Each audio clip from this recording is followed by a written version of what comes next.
तो hello guys, मैं Sonu multi Jharkhand Godda मागमा से। तो ये डस्टर कार हुआ और इंजन फिटिंग का काम हो रहा है।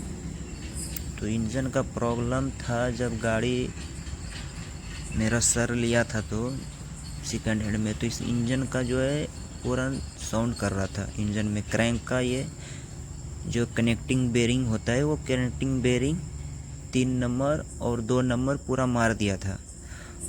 तो हम सबको नोज़ल का कंप्लेंट आ रहा था, लेकिन कंप्लेंट नोज़ल खोल के सर्विस में दिया तो वो कंप्लेंट उसमें निकला नहीं। तो फिर बाद में इंजन खोल के देखा तो ये कनेक्टिंग बेरिंग 2 भी मार दिया था।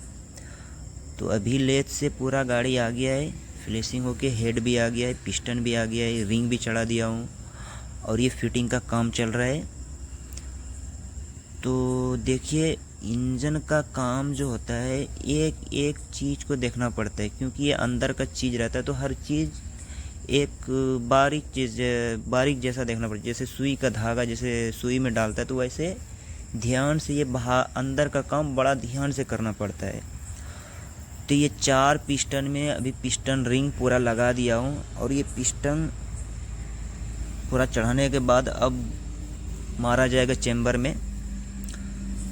तो ये देखिए उधर से मार रहा है और मैं अभी बोल्ट लगाने वाला हूँ। देखिए, तो ये पिस्टन चढ़ गया है, ये लास्ट पिस्टन है और इसका डस्टर का जो है ना हर चीज़ ही उल्टा आता है। टाइमिंग से लेके हर चीज़ बोल्ट तक भी इसका उल्टा ही आता है। तो ये देखिए पूरा पिस्टन लग गया है और बहुत बारीकी से काम करना पड़ता है, क्योंकि इंजन का काम जो होता है ना बहुत ध्यान से करना पड़ता है, क्योंकि ये बार बार काम नहीं होता है ना। तो ये आराम से और इत्मीनान से काम करना पड़ता है इंजन का मैटर में। तो ये अभी पूरा लगा दिया है। तो ये टाइमिंग पे आ गया हूँ। ये ऑयल पंप का जो है चेन जो है ये लगा जाता है। हर गाड़ी में टाइमिंग का अलग अलग रहता है, तो ये डस्टर में भी अलग। फर्स्ट इसमें जो है पंप लगाया जाता है। पंप लगाने के बाद देखिए यहाँ पे गैस्केट में ऑयल लगा रहा हूँ। तो कोई ऑयल भी लगाता है, छलक भी लगाता है, लेकिन हम यहाँ पे ऑयल का इस्तेमाल कर रहे हैं। और ऑयल से क्या होता है, हीट में सही तरीक़ा से वो पकड़ देता है और छलक में भी पकड़ देता है। लेकिन छलक में जो लगाने का जो रहता है प्रोसेस, तो उसका रहता है जो डैमेज, जो हेड जो डैमेज या हॉल किसी का बड़ा हो गया या छोटा हो गया तो क्रैक जो दे वो लगा सकते हैं। लेकिन इसका जो है ना पूरा सही है, हेड भी सही है और बहुत अच्छा है। तो इसमें हम ऑयल लगा के हेड बैठा देंगे। तो हेड बैठाने के बाद देखिए यहाँ पे हेड बैठा रहे हैं और हेड बैठाने के टाइम पे ये हेड जो है उस इंजन के ऊपर जो जड़ा इधर उधर ज़्यादा मतलब खिसकाना नहीं, तो अंदर जो है ना घीर लगने के बाद जो है ना वही गैस्केट ज़रा सा अगर कुछ हो गया तो फिर वो ज़रा सा भी मिस्टेक बहुत बड़ा प्रॉब्लम हो जाता है। तो आराम से बैठाना पड़ता है हेड को।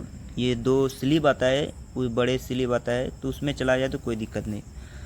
तो यहाँ पे आराम से टाइट केजी में हम सब करते हैं, तो ये लगभग हो जाता है।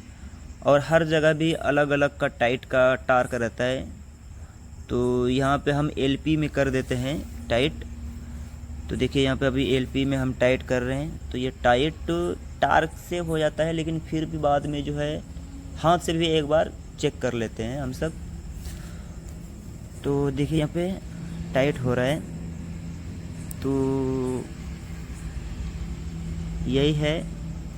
तो हेड लगने के बाद देखिए अब हम क्रैंक सील बैठा रहे हैं। तो ये क्रैंक सील जो होता है बहुत हार्ड रहता है और बहुत ये इत्मीनान से लगाना पड़ता है, क्योंकि जो क्रैंक सॉफ्ट जो होता है और सम्प जो होता है वो लगने के बाद उसमें हॉल में हेयर जो हवा का कंप्रेसर जो अंदर सील बटन में होता है, हवा की कंप्रेसर बन जाता है। तो सील को आराम से प्लास्टिक का हथौड़ी, और यहाँ पे हम सब तो सुत्ती बोलते हैं, तो सुत्ती का इस्तेमाल करते हैं, प्लास्टिक का सुत्ती इस्तेमाल करते हैं। तो आराम से उसे हम मार के लगाना पड़ता है, क्योंकि अंदर हवा भर जाता है जो। तो वो उसके बाद वो लगने के बाद तो हम सब फ्लेविल लगा रहे हैं, और फ्लेविल भी उतना नहीं, फ्लेविल आराम से लग जाता है, कोई दिक्कत नहीं है। बाहर नीचे काम होता है तो आराम से लग जाता है। तो ये एक फ्लेविल का बोल्ट डालता है, और बोल्ट में ज़्यादा कुछ नहीं, एक टड ग्लू आता है।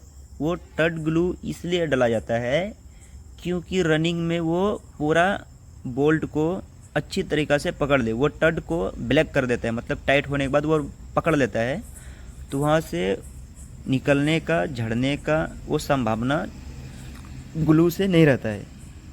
तो इसीलिए कंपनी सब हम सब को सजेशन देता है कि स्लू फ्लेविल में ही सिर्फ यूज किया जाए। तो फ्लेविल में सिर्फ लगा लेते हैं, और उसके बाद फ्लेविल में लगाने के बाद पूरे बोल्ट टाइट कर लेंगे। और बहुत बेहतरीन से अगर अच्छी नॉलेज हो, अच्छी ये हो, तो काम करने में कुछ आपत्ति नहीं है, बहुत इत्मीनान से कम हो जाता है। तो देखिए यहाँ पे हम रैचिट का इस्तेमाल कर रहे हैं, और रैचिट से अच्छे से टाइट कर रहे हैं। अलग अलग शहरों में अलग अलग नाम रहता है। तो क्रैंक को हम सब ये घूमे ना, तो हम यहाँ पे देखिए वाल लगा रहे हैं। तो वो वाल लगाने के बाद जो है क्रैंक सामने नहीं फिरेगा, नहीं पीछे जाएगा। तो अब लॉक हो गया। तो लॉक होने के बाद जो है हम अब टाइट करेंगे, तो ये टाइट हो जाएगा। देखिए यहाँ पे टाइट हो रहा है। तो ये हम टी रड से टाइट कर रहे हैं। तो इसका जो है डस्टर का जो है इंजन में कुछ बड़ी बात नहीं है। हर इंजन का टाइमिंग, हर इंजन का सब सेम ही रहता है। और ये क्लच प्लेट लगा रहा हूँ, और ये क्लच प्लेट हॉल सही करेक्ट देखने के लिए हम यहाँ पे एक पुल्लर का इस्तेमाल करते हैं, क्योंकि क्लच प्लेट हिल ना जाए और क्लच प्लेट की अच्छी तरीक़ा से हॉल करेक्ट बना रहे, क्योंकि गियर बॉक्स जब बैठाएं हम तो सीधा फिटिंग हो जाए। तो वो क्लच दबाने का जो रिलीज बेरिंग होता है, ये रिलीज बेरिंग है। और यहाँ पे देखिए ये रिलीज बेरिंग हर गाड़ी का अलग अलग रहता है। तो ये डस्टर का तो ये ऐसा आता है, सनी का भी गाड़ी में ऐसा ही आता है, क्योंकि डस्टर कंपनी का जितना भी है तो ये पूरा ऐसा ही आता है। और यहाँ पे 2 बोल्ट ही आता है, ज़्यादा नहीं आता है। डस्टर के जो होता है दो ही आते हैं। हर इंजन के अलग अलग ये रहता है। तो ये इंजन पूरे लग गया है, क्लच प्लेट लग गया है। और यहाँ पे देखिए अब गियर बॉक्स चढ़ाने वाला हूँ। तो ये देखिए आराम से हॉल जो बोल्ट रहता है वो उसका एक ही बोल्ट रहता है सामने और एक पीछे रहता है। वो बोल्ट अगर अच्छी तरीक़े से बैठ जाएगा तो कोई दिक्कत नहीं, गियर बॉक्स आराम से एक आदमी भी चढ़ा सकता है।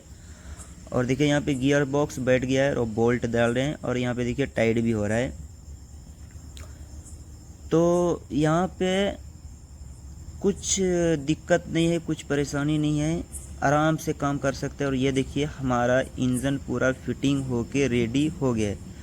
तो देखिए यहाँ पे कुछ दिन ये है, और देखिए यहाँ पे इंजन बनकर रेडी है। ये डस्टर कार का है, और देखिए यहाँ पे पूरा फिटिंग हो गया है। और यहाँ पे देखिए गाड़ी डस्टर लिफ्ट में लग गया है, गाड़ी को उठा लिया हूँ, और अब इंजन को लाया जाएगा, क्योंकि इंजन अब गाड़ी में फिटिंग होने वाला है। तो ये देखिए यहाँ पे इंजन नहीं है अभी, तो ये गाड़ी लिफ्ट में उठा लिया हूँ, क्योंकि लिफ्ट में उठाने के बाद जो है नीचे का सपोर्ट रखने के लिए वो पूरे ये निकालना पड़ता है। तो इसीलिए हम लिफ्ट में चढ़ा के बाद ये पूरा निकाल लिया हूँ।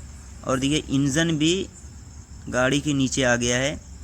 और यहाँ पे छोटा छोटा पाइप रहता है, हेयर पाइप रहता है, ये पूरे ब्रेक सिस्टम का पाइप रहता है, तो थोड़ा देख कर के चढ़ाना पड़ता है।